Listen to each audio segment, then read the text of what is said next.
Students, आज हम पढ़ेंगे क्लास 12th बायो में मादा प्रजनन चक्र या ऋतुस्राव।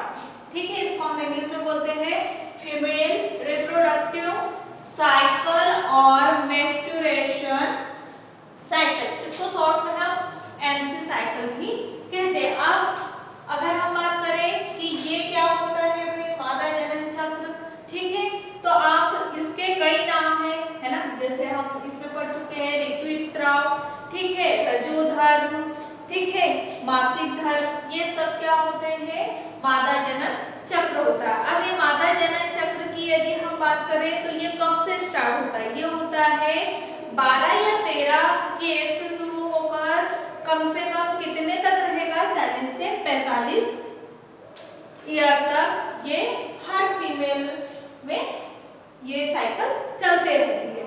अब इसकी बात आती है कि भाई ये किस तरह से होगा, ठीक है, तो प्रत्येक फीमेल की यदि हम बात करें तो इनमें हर मंथ, है ना, यदि हम मंथ की बात करें तो हर मंथ एक साइकिल होता है ना, एक एमसी टाइम होता है या एमसी पीरियड जिसको हम बोलते हैं, ये होता है, ठीक है, एक फिक्स लगभग आगे पीछे या कुछ ये होकर, लेकिन एक लिमिट में एक टाइमिंग होती है उसकी, है ना, जैसे कि एक तरह से हम ये बोल सकते हैं कि 30 दिन बाद या 28 दिन बाद, ठीक है, ऐसी कुछ डेट फिक्स होती है ना फीमेल में कि उनका जो एमसी टाइम है या मेंस्ट्रुएशन साइकिल या एमसी जो होता है वो फिक्स लगभग होता है कि 25 से 30 या 28 दिन बाद ये होगा ही।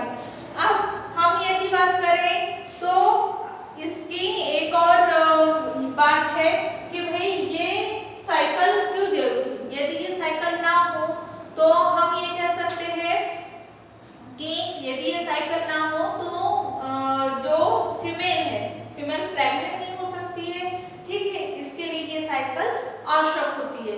ये भी कहा गया है कि 40 से 45 ईयर के बाद, है ना, 40 से हम अगर या 40 से 45 ईयर के बाद यदि हम बात करें तो क्या होता है मैच्योरेशन जो साइकिल होती है वो समाप्त हो चुकी होती है ना, लगभग लोगों में 40 से 45 के बीच में ये साइकिल एंड हो जाती है, जिसके बाद वो प्रेग्नेंट नहीं हो पाती है या फिर उसको बहुत परेशानी होती है या लगभग नहीं के बराबर की नहीं हो पाएगी वो, ठीक है। तो अब ये जो साइकिल है वो किस तरह होती है अब हम ये देखेंगे, ठीक है। तो अब इसके लिए हम बता चुके आपको कि ये स्टार्ट कहाँ से होती है, ये होती है 12 से 13 वर्ष में से शुरू हो सकती है, तो कब तक चलेगी? 40 से 45 ईयर वाले फीमेल में ये पाई जा सकती है, ठीक है। ये एक स्पेशल गुण होता है, इसी से पता चलता है कि जो फीमेल है वो सेकेंडरी या सेक्सुअल जो हार्मोन्स है या फिर यानी उसका डेवलपमेंट स्टार्ट हो चुका है। अब इसमें हम आपको ये बताना चाह रहे हैं कि भाई हम इसके पहले वाले इसमें पढ़ चुके हैं कि अंडवाहिनी कितनी होती है ना, गर्भाशय क्या होता है, सारी चीजें। अब हम ये देखेंगे कि हमने कहा था कि अंडा से पाए जाते हैं, अब अंडा से या ओवरी जिसको हम बोलते हैं उसमें एग्स बनते, तो हर मंथ में एग्स बनेंगे, लेकिन ये कंफर्म होता है कि एक मंथ में एक ही एग बनेगा, ठीक है। तो जब एक बनता है, एक बनेगा और एक बनने के बाद ये क्या होता है कि हम वैसे प्रोसेस बता चुके हैं आपको, तो वो एक क्या होगा, जैसे ही ओवरी से निकलेगा और ओवरी से निकलने के बाद ही किस में आ जाएगा? फॉलोपियन ट्यूब में आएगा, ठीक है। हम इसकी इस तरह से रचना बना सकते हैं यहाँ पर, ठीक है, ये जनरल रफ बता रहे हैं हम आपको, ठीक है, ये इस तरह से। अब इसमें इस तरह से ये फैलोपियन ट्यूब होती है, तो दो अंडाशय है तो 2 फैलोपियन ट्यूब भी होगी। अब यहाँ से हर मंथ में क्या होगा कि एक तरह से ये जो अंडाशय है ये यहाँ से इसको तोड़कर या अंडाशय की दीवारों को तोड़कर ये कहाँ जाएगा? फॉलोपियन ट्यूब में। तो फॉलोपियन ट्यूब में ये कितने दिनों तक रह सकता है, ये फॉलोपियन ट्यूब में रहता है 2 से 3 दिनों में, और 2 से 3 दिनों के बाद ये कहाँ आ जाता है, इस तरह से गर्भाशय में। और गर्भाशय में आने के बाद ये यहाँ पर रहेगा आपका 14 दिनों तक। 14 दिनों के बाद ये क्या होगा, ये नष्ट हो जाएगा, और नष्ट होने के बाद ये गर्भाशय की दीवारों को तोड़ते हुए शरीर के बाहर निकल जाएगा। और किस रूप में निकलेगा, रक्त के रूप में।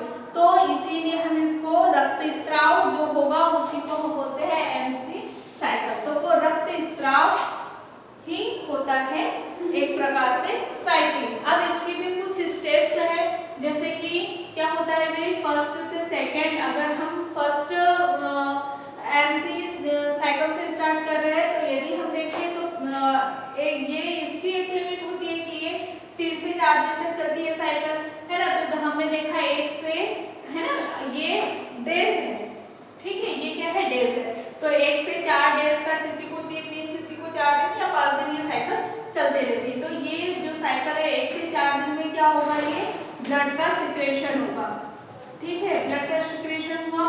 फिर 5वें से लेकर 13 दिन तक, है ना, ये जो गर्भाशय की जो भित्ति फटी थी या टूट गई थी उसकी मरम्मत होगी, ठीक है। अब उसके बाद ये क्या होगा, यहाँ मरम्मत तो स्टार्ट ही है, लेकिन यहाँ पर भी मरम्मत हो चुकी होती है। कब होगी, जब ये फॉलोपियन ट्यूब में जैसे ही जाता है ना, वैसे ही इसकी मरम्मत होने लगती है, और यहाँ पर एक फॉलिक्यूल एक तरह से म्यूचुअली में बड़ा होने लगता है धीरे धीरे।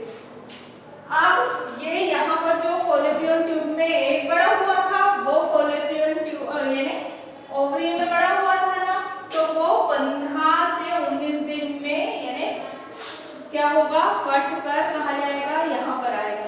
अब यहाँ पर 15वें दिन आ गया, यहाँ पर वो 3-4 दिन रहेगा, है ना। जैसे कि 15 से लेकर 19 डे में वो कहाँ पर है, फॉलोपियन ट्यूब।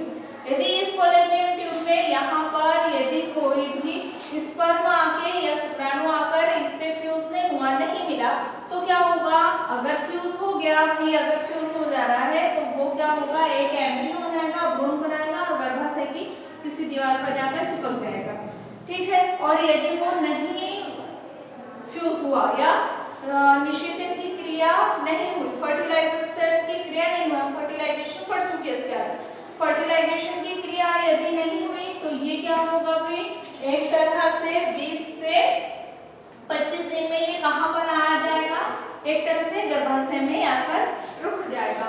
अब गर्भाशय में आने के बाद यहाँ वो है ना 20 से 25 दिन में रहेगा, और फिर उसके बाद 26 से 28 दिन में ये गर्भाशय की दीवार को तोड़ते हुए रक्तस्राव के रूप में शरीर के बाहर निकल जाएगा, ठीक है। तो इस तरह से ये हुआ आपका फीमेल रिप्रोडक्टिव साइकिल या फिर मेंस्ट्रुएशन साइकिल, या हम इसको रजोधर्म ऋतुस्राव भी कह सकते हैं।